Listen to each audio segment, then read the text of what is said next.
오늘 이 저녁에도 하나님의 크신 은혜가 함께 하시기를 주님의 이름으로 간절히 축원을 드립니다.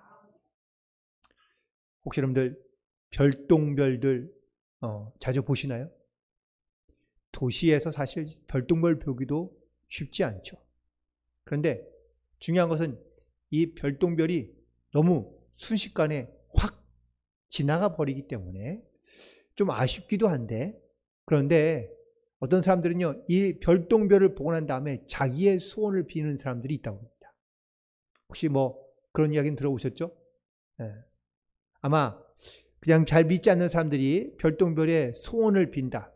사실 저는 그래서 이 말을 별로 좋아하지 않고, 그리고 사실 좀 우습게 여기는데, 어떤 분이 이 별똥별의 이야기를, 또 별똥별을 보고 소원을 빈다는 이야기를 이렇게 말씀하시니 해석하니까 조금 다르게 보이기도 하고 생각이 나기도 하더라고요.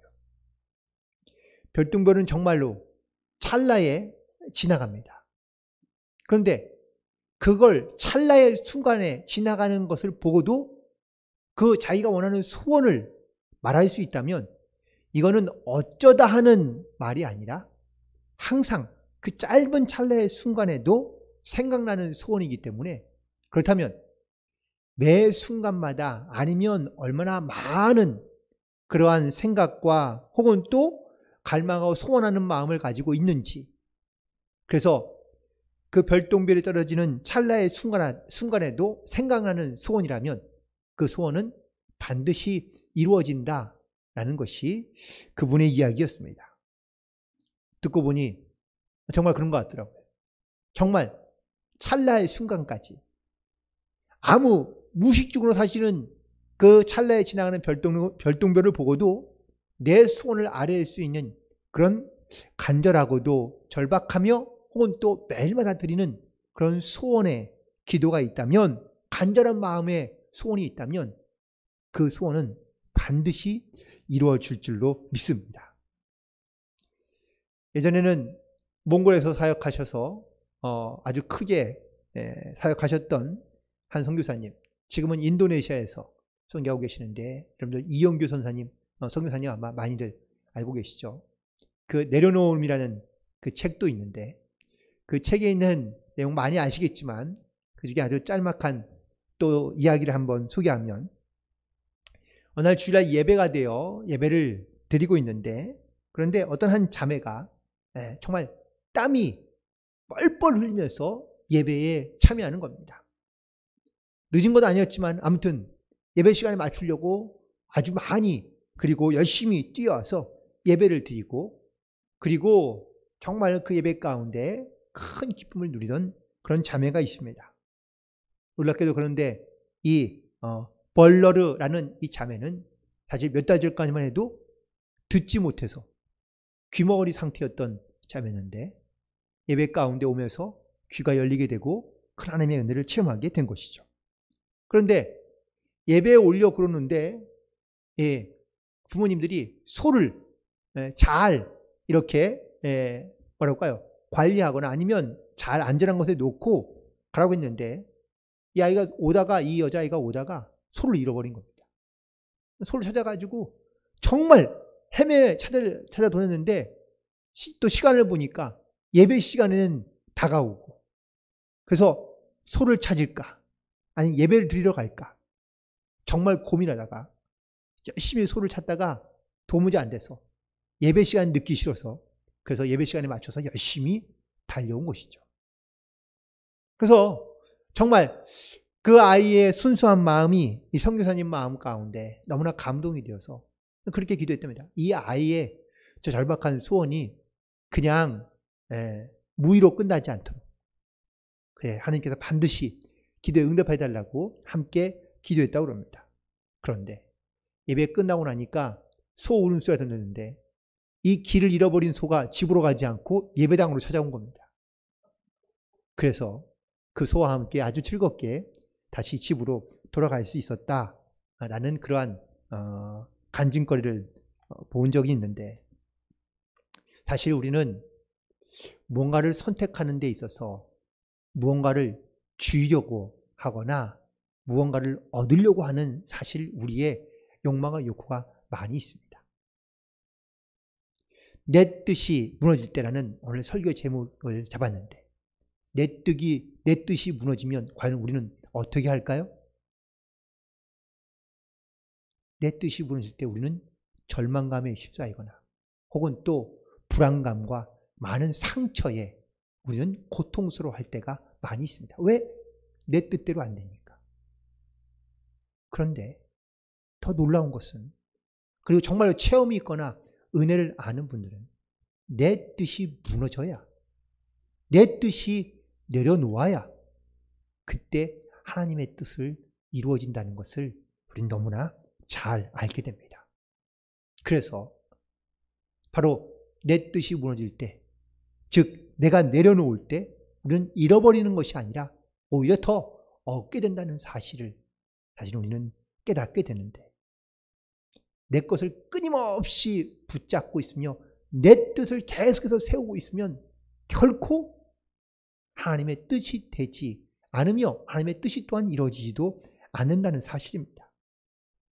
자기의 욕심을 내려놓으면 그러면 하나님의 계획을 알게 되고 하나님의 섭리를 알게 되는데 우리는 여전히 내가 원하는 것을 내가 또한 기뻐하는 것을 내가 소망하는 것을 내 뜻을 우리는 끊임없이 붙잡으려고 하고 내 뜻대로 세우려고 하다 보니 우리는 하나님의 뜻과는 전혀 다른 방향과 다른 방법으로 살아간다는 것을 깨닫게 됩니다.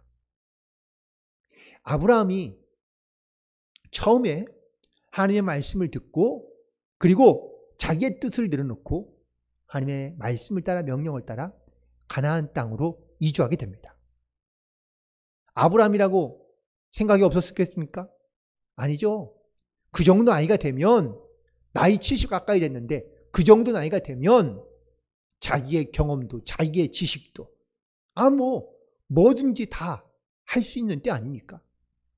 그런데 이 아브라함은 자기의 뜻을 내려놓고 그리고 하나님의 뜻을 따라 순종하여 가나안 땅으로 갔습니다. 근데 그게 끝이냐? 아닙니다. 거기서 그는 먹을거리가 걱정이 되고 근심이 되기 시작하자 그는 자꾸 양식을 쫓아 하나님의 뜻이 아닌 자기의 뜻대로 살아가기 시작합니다. 결국 그 가나안 땅에서 이 아브라함은 기근을 만납니다. 기근을 만나니 어떻게 합니까? 자기의 뜻과는 전혀 무관하거나 아니면 자기의 뜻과는 전혀 반대되는 일을 만난 거죠. 하나님께서 아브라함에게 아브라함의 뜻이 무너지게끔 만든 것이죠. 그러자 결국 아브라함은 그 자기의 뜻이 무너졌음에도 불구하고 그는 양식을 쫓아 애굽까지 내려갑니다. 그러나 결국 그는 거기서 자기의 아내를 잃어버릴 뻔하기도 하죠. 결국 하나님은 아브라함이 의지했던 그것을 끊게 하시고 또한 그 뜻을 찾으려 했던 것들을 하나님께서 무너지게 하시고 난 다음에 아브라함은 하나님의 뜻을 따라 다시 돌아오게 됩니다. 그리고 그의 어쩌면 노년의 마지막 사건 중에 하나가 바로 이삭을 바치는 사건인데 바로 하나님께서 이 아브라함의 믿음을 시험하신 이 장면이 아마 정말 그가 자기의 뜻을 내려놓고 하나님의 뜻대로 살아가는지를 하나님은 다시 한번 확인하고 싶으셨다고 성경에도 분명하게 말씀하고 있는 것을 보게 됩니다. 모세도 호렙산에서 하나님을 만납니다. 그런데 사실 이 모세가 가진 건 아무것도 없습니다. 그런데 그가 가지고 있는 것이 딱 하나 있는데 뭡니까? 지팡이입니다. 80세 노인 이 모세에게 하나님께서 명하신 것은 내 지팡이를 내려놓으라는 겁니다. 목자이기도 하지만 사실 그 고령에 지팡이가 없이 돌아다니는 건 쉬운 일은 아니죠. 네, 죄송하지만 팔순 어르신들 이사 지나고 나면은 지팡이가 많이 필요하지 않나요? 도움이 되죠. 의지하게 됩니다. 그런데 그걸 버리라는 겁니다. 버렸더니 하나님께서 그 지팡이를 하나님의 뜻대로 사용하시게 됐다라는 겁니다. 그 지팡이가 하나님의 말씀이 되고 그 지팡이가 하나님의 능력이 되어서 모세의 모든 사역 가운데 하나님께서 그 지팡이를 통하여 일하시고 역사하신 것을 성경에서 볼 수 있습니다. 우리가 잘 알고 있는 역사 사사기의 인물 가운데 삼손이라는 인물을 기억하죠. 삼손 물론 사사로 기록되어 있긴 했지만 제가 볼 때는 삼손은 사고뭉치입니다. 여기 가도 사고뭉치, 저기 가도 사고뭉치. 그냥 자기의 힘만 믿고 설쳐되는 이 꼴을 보고 있는 이 삼손을 보면은 정말 하나님의 뜻과는 전혀 맞지 않게 살아가는 나시린입니다. 그래도 꼴에 좋다고 나시린은 나시린입니다. 거룩하게 하나님께 바쳐진 아이였지만 사실 솔로몬은 거룩한 삶을 살지는 않았습니다.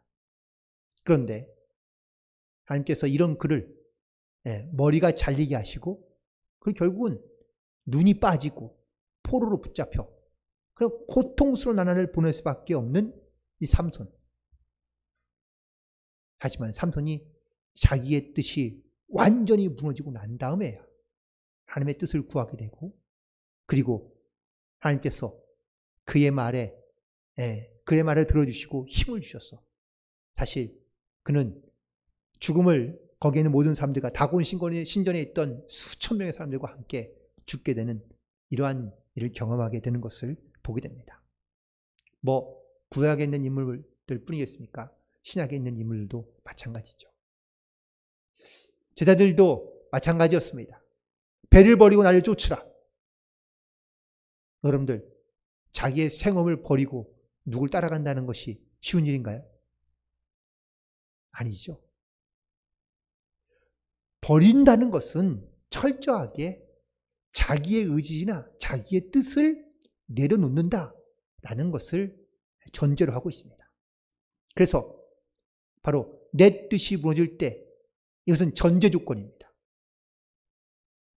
내가 내 생각도 내 계획도 내 의지도 내가 하나님께 내려놓을 수 있을 때 그럴 때 과연 우리에게 어떠한 변화들이 일어나는지 어떤 역사들이 일어나는지를 우리가 함께 보기를 원하는데 오늘 본문에 있는 말씀을 다시 한번 본다면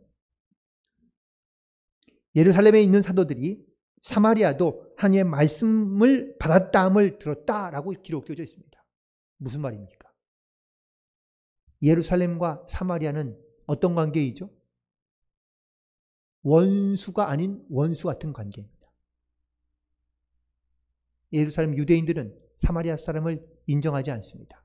더러운 개 취급합니다. 부정한 사람들이고요. 죄인들입니다.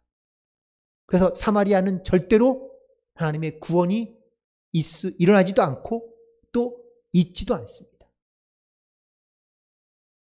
그러니 예루살렘과 사마리아는 같은 민족이며 동족이긴 하지만 사실 전혀 다른 그러한 사람들이라고도 말할 수 있습니다.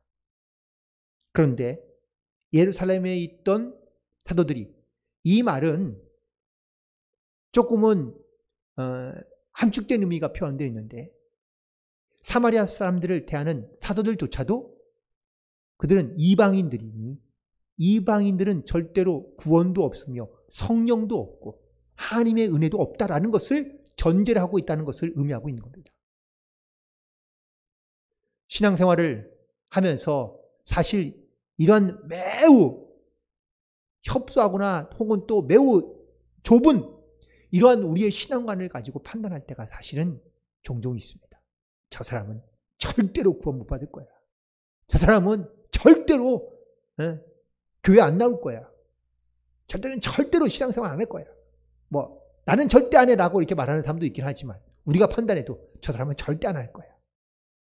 그런데 그런 사람도 하나님께서는 구원받기를 원하시고 또한 하나님의 자녀로 회복하며 회개하며 돌아오기를 원하시고 계시는 줄로 믿습니다. 그런데 예루살렘에 있던 초대교인들, 즉 유대인들, 그 유대인들 중에서도 선민의식을 강하게 갖고 있는 이런 사람들이 가득하며 그런 사람들 중심으로 모여있는 예루살렘에 있는 교회, 그리고 성도들, 또한 사도들도 마찬가지였는데, 예루살렘 교회에 놀라운 소식이 들린 것은 사마리아에도 하나님의 말씀을 받았다라는 이런 소리가 들렸다는 겁니다. 이 말씀을 우리가 이해하기 위해서는 8장 1절에 있는 부분부터 사실은 좀 봐야 되는데, 예루살렘에 믿는 자들에 대한 핍박이 강해지자 사도들이 흩어지기 시작합니다. 그런데 흩어지면서 어디 갔을까요? 주로 유대인들이 모여있는 그런 곳에 주로 갔죠. 그런데 그 중에서 빌립이라는 사람이 사마리아의 성에 내려갔다고 기록되어져 있습니다. 5절에 있는 말씀. 빌립이 사마리아 성에 내려가 그리스도를 백성에게 전파하니. 아무도 사마리아 성에 내려가지 않을 때 빌립이 사마리아 성에 내려갑니다. 저는 이 말씀의 근거가 어디에, 왜 빌립이 사마리아로 내려갔을까? 다른 사람들은 사마리아로 내려간 사람이 없었는데, 또 아직은 내려갈 때가 아니라고 생각했을지 모르지만 빌립이 사마리아 성으로 내려간 이유는 과연 뭘까? 그 이유가 과연 뭘까? 우리가 잘 아는 예수님의 명령의 말씀을 보면 거기에 해답이 등장합니다. 사도행전 1장 8절에 있는 말씀. 여러분 다 아시죠? 네. 그럼 함께 읽겠습니다. 오직 성령이 너희에게 임하시면 너희가 권능을 받고 예루살렘과 온 유대와 어디? 사마리아. 예수님 말씀 가운데 사마리아가 포함되어 있습니다. 빌립이 이 말씀을 기억하고 사마리아로 내려가는 겁니다. 그런데 이유가 있죠? 만약에 예루살렘에 핍박이 없었다면 어땠을까요? 그들은 여전히 예루살렘에서 그리고 유대인들에게 아마 복음을 전하거나 아니면 유대인들을 중심으로 여전히 복음을 전했을 것이 분명합니다. 그게 그들의 의지였고 그들의 생각이었고 그들의 뜻이었으니까. 그런데 하나님께서 그들의 그 뜻을 무너지게 만들고 내려놓게 만드신 사건, 그게 바로 예루살렘의 핍박이 많아지기 시작하자 사도들이 예루살렘을 떠나 결국은 다른 곳으로 가게 되었는데 빌립이 이 사마리아 땅에 가게 되었다라는 사실입니다. 그리고 8절에 있는 말씀을 보시기 바랍니다. 그 성에 큰 기쁨이 있었다라고 기록되어져 있습니다. 이 기쁨은 어떤 기쁨일까요? 내 뜻이 이루어지는 기쁨이었을까요? 내 생각이, 내 원하는 것이 이루어지는 기쁨이었을까? 놀랍게도 이 기쁨은 바로 빌립이 사마리아 땅에 가서 하나님의 복음을 전하며 그리고 기적을 행하자 이 성 가운데 큰 기쁨이 있었다고 표현되어 있습니다. 근데 이것은 단순히 병 나음, 병 고침에 대한 기쁨이 아닙니다. 그전에 얘들은 알 수 없었던 그런 뜨거운 마음, 그리고 또한 위로의 마음, 구원의 감격과 기쁨을 의미하고 있는 기쁨인 것이죠. 이 소식을 들은 예루살렘에 있는 그래서 사도들이 사마리아의 이 놀라운 사건을 듣고 너무나 놀란 나머지, 그리고 또한 그 소식을 듣고 그제서야 베드로와 요한을 보내게 되었다고 기록되어져 있습니다. 결국 예루살렘에 있는 많은 초기 사도들과 또한 유대인 기독교인들이 아마 이 사마리아의 소식을 듣고 어떤 마음, 어떤 생각이 들었을지를 다시 한번 돌아보게 됩니다. 결국 내 뜻이 무너져 내려놓게 된다는 것은 먼저 하나님을 의지함으로 하나님께 또한 맡김으로 나아가는 영적인 믿음의 결단과 또한 행함 가운데 나아가야 한다는 것을 우리에게 말씀하고 있는 줄로 믿습니다. 신학적인 용어이긴 하지만 믿음에는 세 가지의 의미가 있습니다. 첫 번째는 지식, 두 번째는 동의, 세 번째는 신뢰입니다. 자, 믿음이라는 것도 사실은 우리가 잘 알아야지 믿을 수 있습니다. 그래서 우리는 말씀을 배우기도 하고 또한 말씀을 익히기도 합니다. 그럼 이것이 나에게 지식이 되죠. 그런데 내가 알았다고, 내가 또한 깨달았다고, 여러분들 그것이 확실한 믿음의 증거가 될 수 있을까요? 그렇지 않습니다. 아는 것과 믿음은 조금은 다를 수 있습니다. 두 번째, 동의입니다. 그렇다면 이 어떤 일에 대하여 이것이 하나님이 주신 말씀이며 믿음의 사건이라고 동의하냐고 묻는다면, 근데 그것을 동의하는 사람은 그 사건에 대하여 내가 인정하고 있다라고 말하는 것이겠죠. 근데 내가 고개를 끄덕이며 동의했다고 그 사람이 정말로 믿음을 갖고 있다고 말할 수 있을까요? 아닙니다. 믿음이 없이도 동의할 수 있습니다. 왜? 내가 머리로 이해했으니까.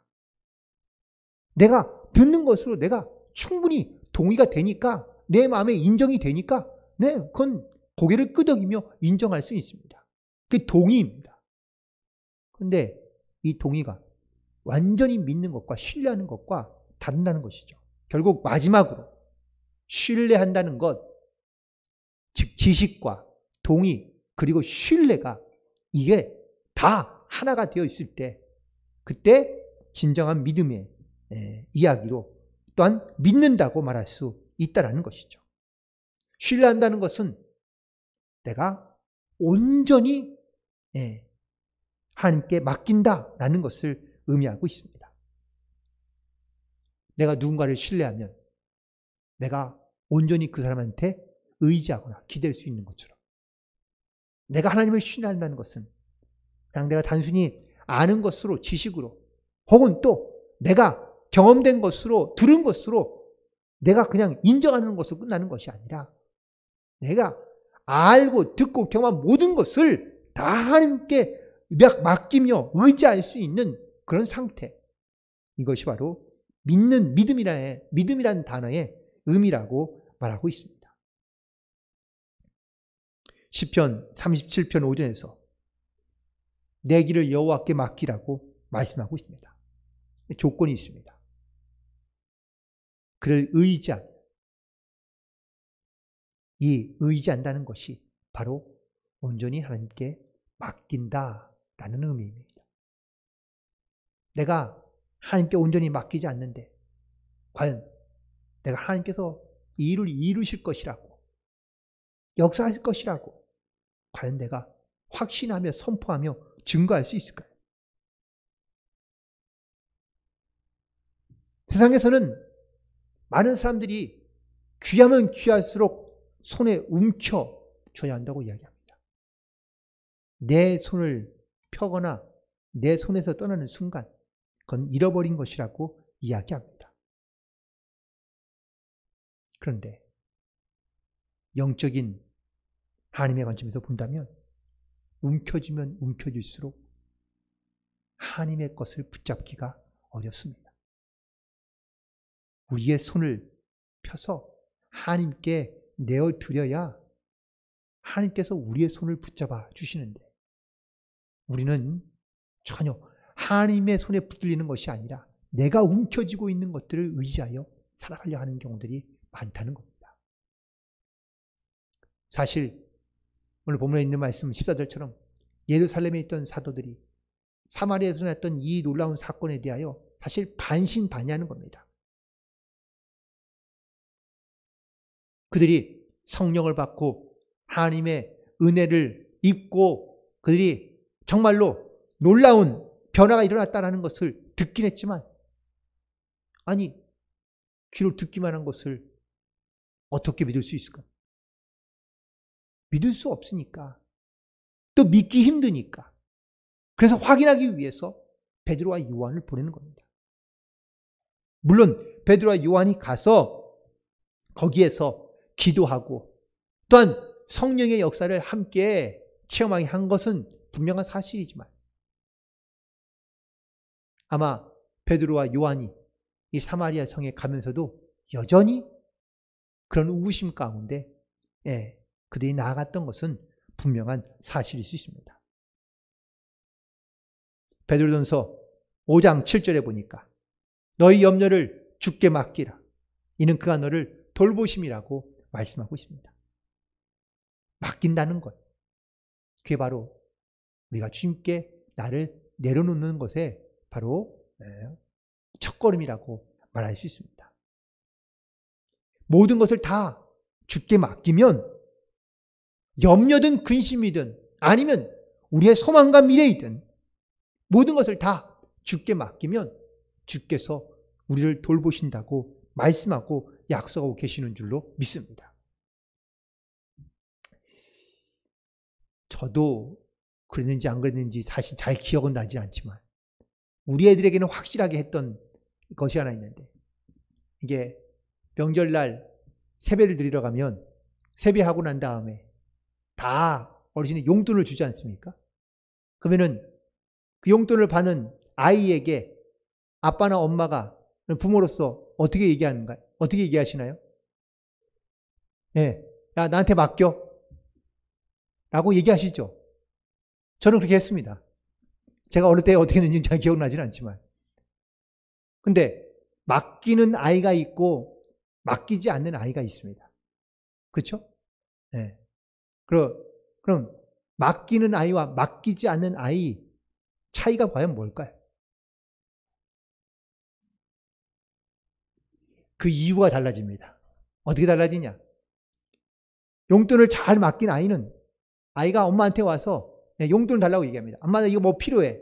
아빠 뭐 이거 필요해요? 그러면은 그래 알았어. 뭐 조금 사실은 야 벌써 용돈 받은 거 다 썼는데 그러면 사실 그때 맡긴 게 얼마 안 되진 않지만 아이가 계속해서 뭐 달라고 그러면 그때 용돈 맡긴 거 있잖아. 세뱃돈 맡긴 거 있잖아. 라고 이렇게 이야기하면서 말끝마다 그 핑계를 내면서 자기가 필요한 것을 다 갖다 씁니다. 근데 반대로 부모한테 맡기지 않은 아이는 어떻게 할까요? 야, 벌써 다 썼어? 너 그때 얼마 받았는데 벌써 다 쓴 거야? 아시고 이렇게 아이에게 다그치게 되는 경우들이 사실 종종 있습니다. 하나님도 우리에게 그러시지 않을까? 사실 이런 인간적인 생각을 좀 해보기도 합니다. 우리가 만약에 하나님께 모든 걸 맡겨드리면 하나님께서 우리의 부족함을 아시고 그리고 정말로 때를 따라 하나님께서 주시는 은혜를 공급해 주시고 도우시고 역사해 주시는 줄로 믿습니다. 그런데 자기 뜻대로 자기 생각대로 욕심대로 아니야, 이건 내 거니까 내가 할 거야, 내 뜻대로 살아가는 사람들에게 과연 하나님의 도움이 필요하거나 혹은 또 하나님의 도움을 과연 구하게 될까? 정작 도움을 구할 때 또 하나님께서 물론 도울 수도 있지만 과연 그의 도움과 요구에 하나님께서 정말로 기쁜 마음으로 응하실까? 물론 이 안에는 어떤 이런 비유를 통해서 드리는 말씀이기 때문에 어떤 인간적인 어떤 생각이 들어갈 수 있는 건 사실이긴 하지만 하나님도 찾는 자들에게, 구하는 자들에게, 맡기는 자들에게 하나님께서 돌보시고 또한 역사하신다고 말씀해 주고 있는 것은 하나님도 역시 믿는 자들을 또한 찾는 자들을 자기의 모든 것을 의지하며 맡기는 자들에게 하나님께서 더 적극적으로 도와주시고 또한 하나님께서 역사하신다는 것을 말씀하고 계시는 줄로 믿습니다. 그러므로 우리가 살아가면서 정말 하나님을 의지함으로 하나님께 모든 걸 맡김으로 내 뜻이 무너질 때 오히려 하나님의 뜻이 세워져야 한다는 것을 반드시 깨닫고 하나님의 뜻 가운데 나아갈 수 있는 그러한 우리 모두가 되기를 간절히 소망합니다. 두 번째, 그리고 이 예루살렘에 이런 놀라운 역사가 일어나는 것을 보게 되자 사도들이 내려가서 그들 가운데 안수하며 기도하기 시작합니다. 17절에 보니까 두 사도가 그들에게 안수함에 성령을 받은지라 라고 기록되어 있습니다. 그런데 이 놀라운 사실은 16절에 있는 말씀입니다. 16절 말씀에 보니까 성령이 임하기 전 아직 이 사마리아 땅에는 한 사람에게도 성령 내린 일이 없고 세례만 받았다고 기록되어져 있습니다. 그러니까 예수님을 알기도 알고 믿기도 믿는데 그런데 진짜로 믿는 건 아닌 거죠. 완전히 믿는 건 아닌 겁니다. 필요하니까 믿고 그리고 괜찮을 것 같으니까 믿고 도움이 될 만하니까 믿고 이런저런 어떤 이러한 이유로 그들은 믿음이라는 것은 갖고 있지만 믿음이라고 말할 수 없는 믿음이라는 건 갖고 있긴 하지만 다 세례는 받았다고 기록되어져 있습니다. 중요한 건 세례받은 것이 아니라 성령을 경험한 일이 중요하다라는 것을 말하고 있습니다. 결국 내 뜻이 무너져 우리가 모든 것을 내려놓게 되고 하나님께 맡기게 될 때 성령의 역사가 일어나고 또한 성령의 체험도 우리 가운데 나타나게 되는 줄로 믿습니다.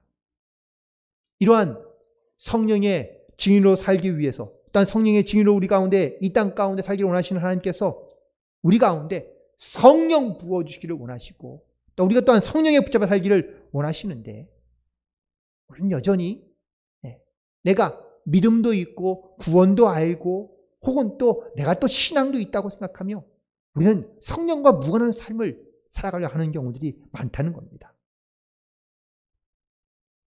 하나님의 선하신 뜻이 무엇인지 어디에 있는지 우리는 반드시 그 주님의 뜻 가운데 또한 성령의 음성을 사모하며 성령의 뜻 가운데 나아갈 수 있는 그런 저와 여러분이 되기를 간절히 소망합니다. 사무엘하 20장에 보면 7장에 보면 다윗이 여호와 하나님이여 이제 주의 종과 주의 집에 대하여 말씀하신 것을 영원히 세우셨사오니 말씀대로 행하옵소서라고 이렇게 기도하고 있는 것을 보게 됩니다. 즉 지금 다윗의 모든 지방과 모든 또한 일들 가운데 하나님께서 말씀하신 대로 이루어지기를 원하며 하나님의 뜻이 이루어지기를 원하며 그리고 자기의 어떤 생각과 주장을 내려놓고 나아가고 있는 이런 다윗의 모습을 보게 됩니다. 다윗은 왕이었습니다. 그리고 다윗은 매우 지혜로운 사람이었습니다. 그리고 다윗은 많은 전쟁에서 승리했던 그러한 전략가이기도 하고 전술가이기도 합니다. 그런데 다윗은 전쟁을 하러 나갈 때마다 항상 기도했습니다. 하나님의 뜻을 구하고 하나님의 도움을 구하고 하나님의 말씀에 순종하며 나아갔습니다. 그런데 이랬던 다윗이 하나님의 뜻을 구하지 아니하고 기도하지 아니하고 전쟁 가운데 나아가지 아니하니까 결국은 죄를 범하고 말게 됩니다. 결국 우리가 물론 철저하게 우리는 자기를 내려놓고 하나님의 뜻 가운데 순종하며 나아가는 영적인 훈련이 반드시 필요한데 또 그것이 게을러지게 되면 우리 안에 어떠한 영적인 위기와 도전이 찾아올지 알 수 없다라는 사실을 다윗의 이야기에서 우리는 깨닫게 됩니다. 그러므로 온전한 순종을 드릴 수 있는 것, 내 뜻이 무너져야 우리가 온전히 하나님 앞에 순종할 수 있다는 것을 반드시 깨닫고 그리고 하나님의 뜻에 완전한 복종을 통하여 하나님께 나아가는 우리 모두가 되기를 간절히 소망하며 축복합니다. 그러므로 오늘 다시 한번 이 사마리아 성에 일어났던 이 놀라운 사건을 통하여 성령을 체험한 수많은 사람들이 또 예루살렘에 있던 그 사도들뿐만 아니라 많은 초대 교인들이 이 사마리아 성의 이 놀라운 사건을 통하여 하나님의 뜻이 무엇인지, 그리고 하나님께서 성령의 역사하면 어떠한 변화들이 일어나는지를 보게 하시고 깨닫게 하심으로 말미암아 이 사마리아 성의 이 놀라운 역사가 사실 이 사도행전의 가장 중요한 어떤 핵심적인 포인트라고, 체인징 포인트라고 말할 수 있습니다. 이 사마리아 사건의 변화를 통하여 온 유대 땅 가운데 펼쳐나가게 된 하나님의 이 놀라운 복음의 역사의 사건이 지금 오늘까지 여기까지 이어져 왔고 앞으로 또한 이어져 가게 될 줄로 믿습니다. 그 믿음의 증인으로서 또한 성령 받은 한 사람의 또한 복음의 증인으로서 여러분의 모든 삶의 자리에 이 복음의 능력이, 하나님의 말씀의 권세가 내 뜻이 무너질 때 하나님의 뜻이 온전히 세워지는 이런 놀라운 역사가 일어남을 다시 한번 믿음으로 고백하며 그리고 승리함으로 하나님께 영광을 돌리며 나아가는 우리 모두가 되기를 주님의 이름으로 간절히 축원을 드립니다. 기도하시겠습니다.